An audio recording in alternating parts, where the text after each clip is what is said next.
All right, on the papers this morning, talk about nothing else but that case that ended very late into the night without pronouncement by the High Court.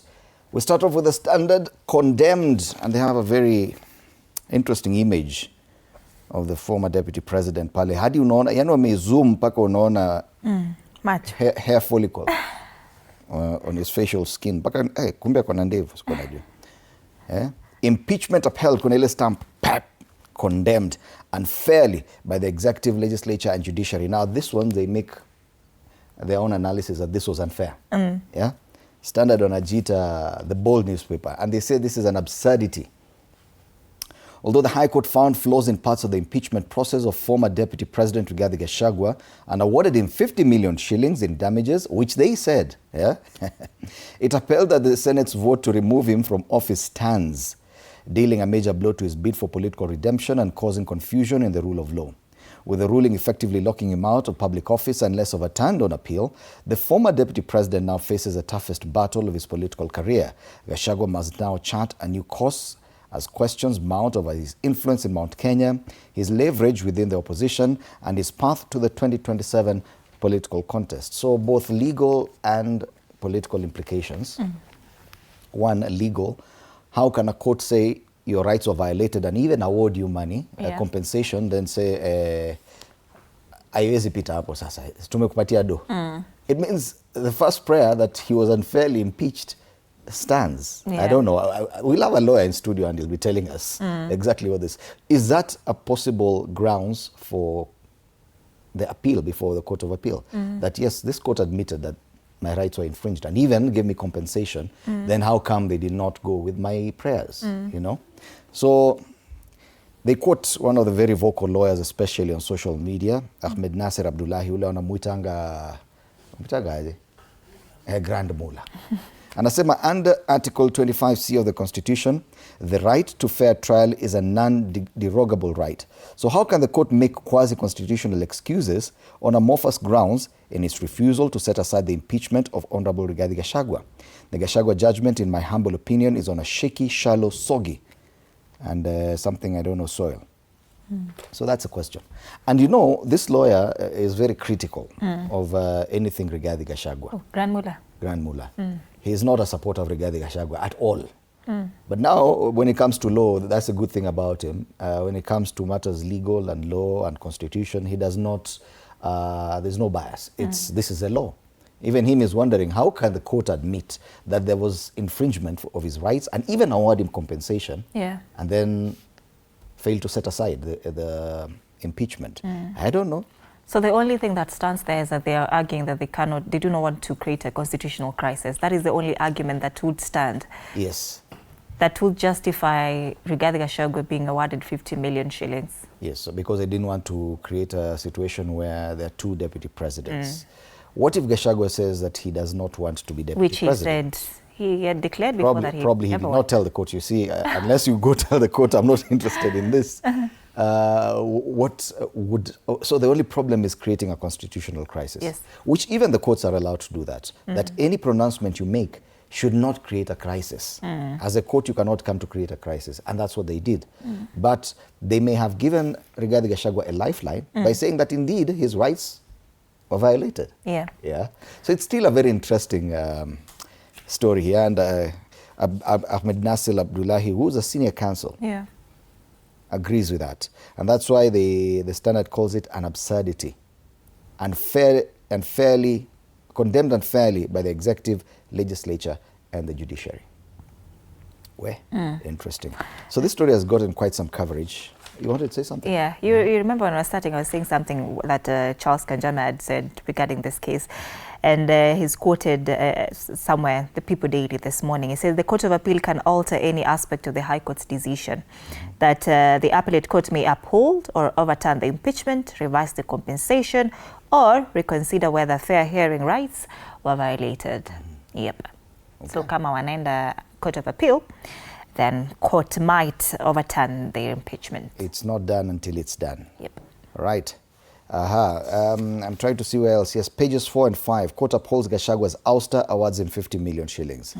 And with the other page, court shuts door on Gashagua's revival bid. But you see, for Rigathi Gachagua, his problem is not even being deputy president. His problem is what the impeachment does to his political future. Yeah. Will he ever be able to run for political office or even be appointed to any political office? Even if the United Alternative Government comes into power, it means he cannot even be considered for any position in cabinet or elsewhere, if at all the impeachment tag still. Unless now the alternative government now overturns that constitutional something. It's only the court who can do that. The government cannot do it. Waki referendum or something. Whatever they do, like in Senegal. Yeah. All right. So yes, there's that. Then the other big story, the former CJ, David Maraga, being arrested. Yeah. And this is the second time we're seeing a former Chief Justice being somewhat mistreated. William Mutunga, we could say, was mistreated in Tanzania, not in Kenya. But on Kenyan soil, I think this is the very first time we're seeing a former Chief Justice being mishandled or being handled in an alternative way. What was he doing? Yeah, he was demonstrating. He was demonstrating against alleged construction of some parking space in the national park. Yeah. Yeah, of which is guaranteed by the Constitution. You have a right to picket. Yes. Was he throwing stones? Was he carrying arms? Yeah, that is a CJ. This is a Chief Justice. Yeah. Can you imagine Chief Justice Maraga rioting and breaking shops? It would be interesting to see. So most likely he'll be taken to court. I don't know. He was arrested yesterday. Now imagine which judge, or which magistrate will now look at a former CJ and say, now you, guilty or not guilty. It will be interesting. It's not above the law, though. It's not above the law. But anyway, he's a senior person in the legal fraternity. That's on page 6. Page 7, there are more protests against the Ebola facility in Nanyuki yesterday. So protests ni kama zimeanza kurudi pole pole. Even if you protest, that one we are not consulting. The Daily Nation yesterday had an aerial view. Construction it's almost done. Now, alisema we shall not consult. That story about the KWS, because many people didn't know about it, it's on the same page as the Maraga story. Kenya Wildlife Service has defended the controversial Nairobi National Park development, insisting that the planned relocation and expansion of the Nairobi Animal Orphanage is a necessary conservation and intervention, and not a land grab. This is why CJ Maraga was protesting, and that's why he was arrested. Education crisis worsens. That's another story. Yesterday, the NSAC, that's a national security NSAC.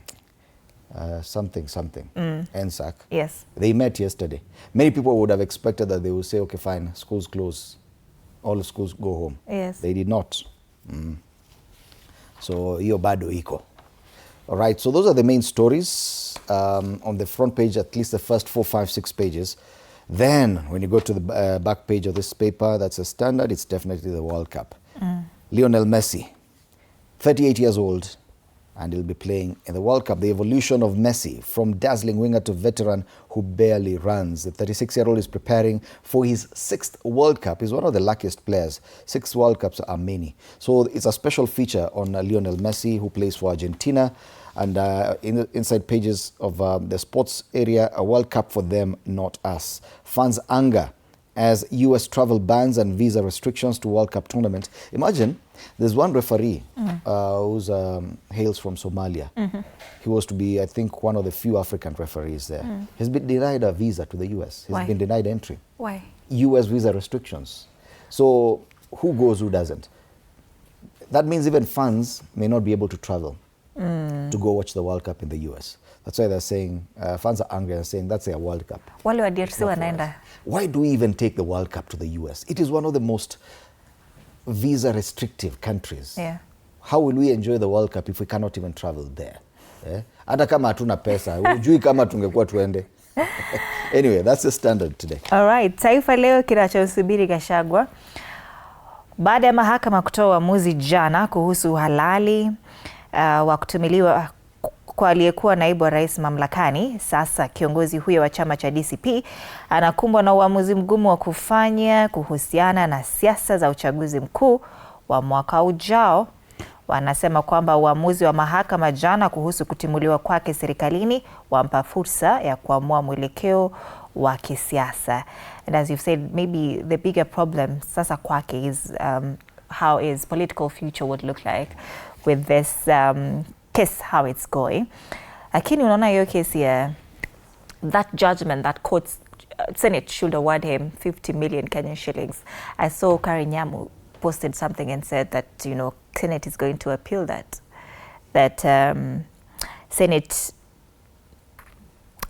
do not have the unallocated budget for 50 million shillings for Rigathi Gachagua. So it's interesting. The good thing is that any pronouncement by the High Court can be challenged, can be appealed in a higher court. This can go even to the Supreme Court.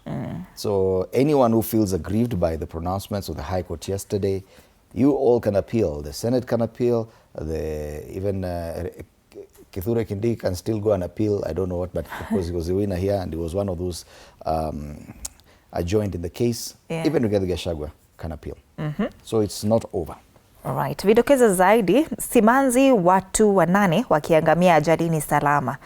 Walioaga dunia katika ajali hiyo ya gari la abiria na lori walikuwa wanachama wa kundi moja la marafiki. I'm assuming Salama is a place. Salama is a place along Mombasa Road. Once you go past Chumvi, before you get to Emali, a town called Salama. And I think after Salama there's Sultan Hamud. There are those small towns along the road. Yeah, so Salama is one of them. Right. Ujenzi wa ikulu msituni Imenti wapingwa vikali, kilio Maraga akikamatwa. Tumezungumzia habari hiyo kule juu katika ukurasa wa mbele wa gazeti hili la Taifa Leo. Wanazungumzia mauaji mke Mkenya ana kesi ya kujibu.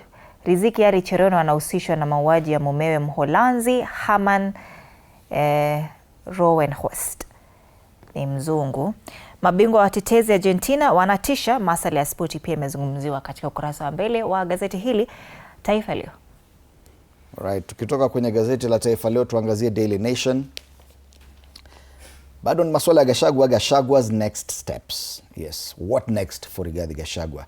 Ex-DP's impeachment upheld, setting stage for fight back. 1, the verdict.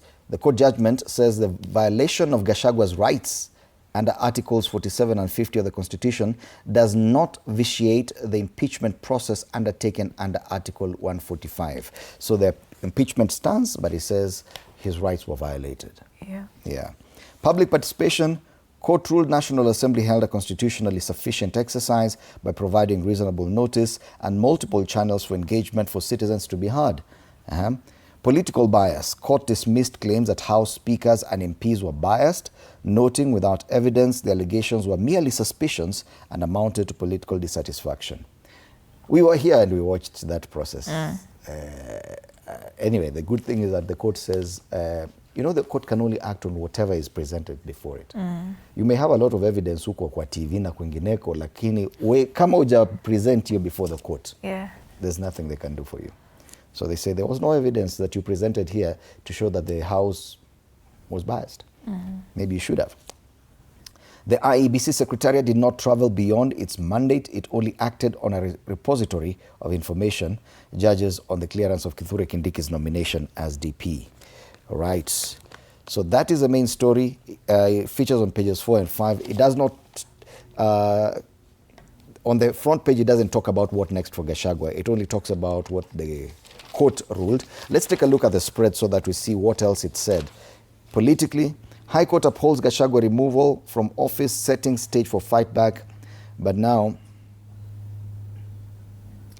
Mr. Gachagua is likely to transform the court's verdict into political capital, but by reinforcing his long-standing narrative of political victimization. And you know, he may just use the court's pronouncements. Ati, si hata nye mulisikia koti ilisema my rights were violated. Ni koti ilisema hata si mimi, walisema hivyo, lakini bado wakafanya ile kitu. Pale chini on the front page of the Daily Nation, Maraga arrested as police quell forest grab protest. But sasa Maraga surely. Maraga. Ingekuwa mtu kama Matiang'i ama Gashagua tunaelewa. Hata Kalonzo utasema, sasa Kalonzo mnamfanyia nini? Mbona unasema why not Maraga? There's some politicians whose even character Yeah. I'm even shocked that Maraga was there protesting. I think he's just trying to be with the people. Yes. Yeah. Former Chief Justice arrested by plainclothes police officers yesterday on Langata Road in Nairobi during protests against the planned excision of 89 acres from Nairobi National Park. KWS has defended the project, insisting it is a conservation investment and not a parking facility for the Bomas of Kenya Conference Center, as alleged by critics. So according to the KWS, they want to move the orphanage. Unajua ile tumezoea? Pale directly opposite the Langata Cemetery. They want to move that further, in north ama south, further north, ama further west, oko karibu na Bomas of Kenya. So many people are saying, oh, you are trying to create a parking bay pale kwa ile junction ya kwenda Rongai for Bomas of Kenya. I don't know. Why state officials risk contempt proceedings over Ebola facility? Walisema ngo, sisi hatutai kujua and we shall not consult. Na hata koti kama imesema stop the construction, well, the construction inaendelea. Yeah. Yes, so? Mutadu. So? Right. Other stories hapa, Mr. Speaker, sir speaks out. Gen Z Ezekiel Kiama, who stormed Parliament, reappears. That's the one who went into the House and sat on the Speaker's chair. Then he disappeared after that. Watu walikuwa wamesema, we? Huyu jamaa alienda wapi? He's finally back and he's very vocal. Yeah. Watu walikuwa wanasema, wengine wanamdoubt, wanasema, that guy, why is he so vocal now? Yet he was so scared of the government. How come he's no longer scared now? Yeah. So is he coming here to distract us or what? That's the kind of conversations online. In Kenya, we can never win. You can never win. All right, those are the main stories here. Outrage of a plan to excise Imenti forest for state lodge. Now another state lodge is being built in Meru. You saw even in Wajir, there's a state lodge. Yes. Yeah. Now in Meru, they're trying to excise some land so that they can build state house. Kwa kina State lodge. Chalo. Kwa kina Chalo. Hawatakuwa na forests. Anyway, that also adds to the kind of budget we expect going forward, because hiyo pesa lazima ninyi mnalipia. Question is, do we need another state lodge? Yeah? All right. So those are the main stories hapa. Back page. Premier League bound Migori, how it all started, and police want nothing less than Mozart bet cap win. Those are the sports stories on the back page of the Daily Nation. Hakuna World Cup hapo. All right. People Daily, governors who don't see eye to eye. Na kuna wawili hapa, James Orengo, Siaya, and our Homa Bay Gladys Wanga here. How rifts over power succession and regional dominance threaten unity has stifled economic blocs and impeded smooth functioning of County Bosses Council. They call it Council of Governors, not council, council. Cancel. Cancel them, Council of Governors, council. They also make mention of wale huko kwenu, Natembea and Barasa. You're right. Governors who don't see eye to eye. That story is on page 4. Still, the People Daily, bleaker days ahead for workers and businesses as Kenya continues to import more, and that's the People Daily. All right. Let's take a look at the Star. Of course, as always, it is fresh, independent, and different. And today being a Tuesday, it is even more fresh. Because it talks about the railway. Cheap rail returns one route at a time. Nyahururu line, dormant since 1980, resumed services last week. Coincidentally, it passes through Olkalau, where they're having by-elections next month. That's the main story on the front page. Other stories inside ODM's plan to fire up its bases ahead of 2027 polls. Those are the two main stories there on the front page of the Star. Today being a Tuesday, it is not for sale, and it comes with a complimentary MyGov pullout for government jobs and tenders. Grab yourself a copy of this free The Star this Tuesday. Fresh, independent, different. All right, finally, court clears 10 billion shillings Kenya award to non-existent firm. That is a Business Daily this morning. And this story has been captured on page 2 extensively. It talks about Spanish company which holds 17 Ketraco bank accounts and contractor declared bankrupt and dissolved. That's the Business Daily. All right. Let's go to regional papers now, and we start off in Uganda, where they're talking about the main... we start off with the Daily Monitor. Price of coats of many colors. I like the play of words there. The coat of many colors is there's a biblical reference to it. So 76 ministers, they have over 80, who were sworn in yesterday.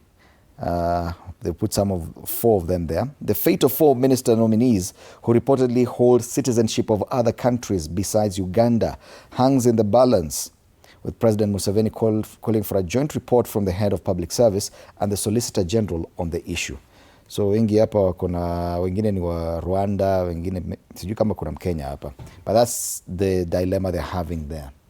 Today we don't have a copy of the new vision, so we move on to Tanzania very fast. On the Citizen, Capital, Zanzibar to set up BOS Investment Bank. So Zanzibar, I've never had ile security.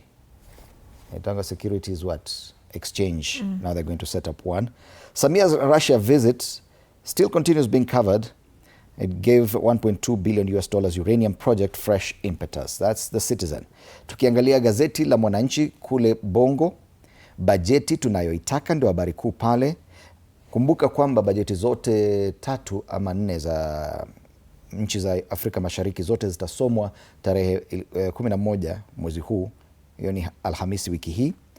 Tayari kule Tanzania wanazungumzia kile wanachotegemea: nafuu ya maisha, fursa za ajira, kilimo bora, sera za biashara. Ndio wanayoangazia pale. Kenyans, we are still yet to start talking about budget. Yesterday we were talking about Gashagua, and today I'm sure we'll be talking about Gashagua. Probably from tomorrow now we start focusing on the budget. Yeah. So that is, those are the local and regional dailies. Very fast we come back to the caricature. Wachoraji wanasema